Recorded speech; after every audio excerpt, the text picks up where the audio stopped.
បាទជំរាបសួរដល់ពុកម៉ែបងប្អូនទាំងអស់ដែលកំពុងតែចូលទស្សនានៅក្នុងវីដេអូមួយនេះនៅក្នុង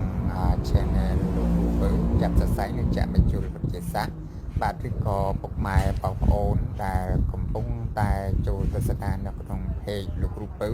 ចាក់បញ្ចូលវិទ្យាសាស្ត្រនឹងចាប់សរសៃបាទនេះគឺជាវីដេអូមួយធ្វើបង្ហាញចែកជូនសម្រាប់ពុកម៉ែបងប្អូនយើង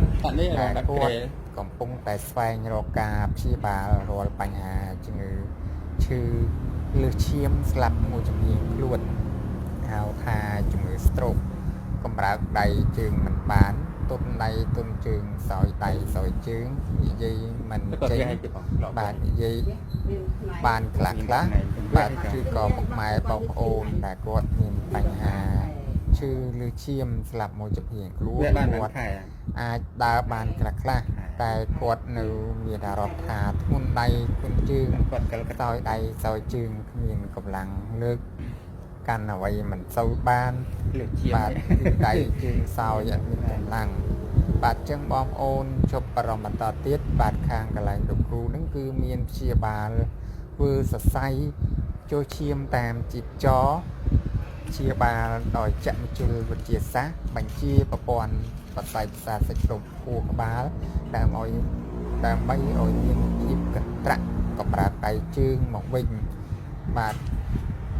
ហើយកន្លែងលោកគ្រូក៏មានព្យាបាលរាល់បញ្ហាឈឺសរសៃផ្សេងដូចជាឈឺចង្កេះគៀបសរសៃឈឺចាក់ពីតាគៀកមកដល់ក្បួនជើងឈរយូរដើរឆ្ងាយអត់បានចុកព្រួយស្ពឹកតៅកាហាយបាតជើងជាប្រចាំឈឺអង្គុយក៏ឈឺឈរក៏ឈឺ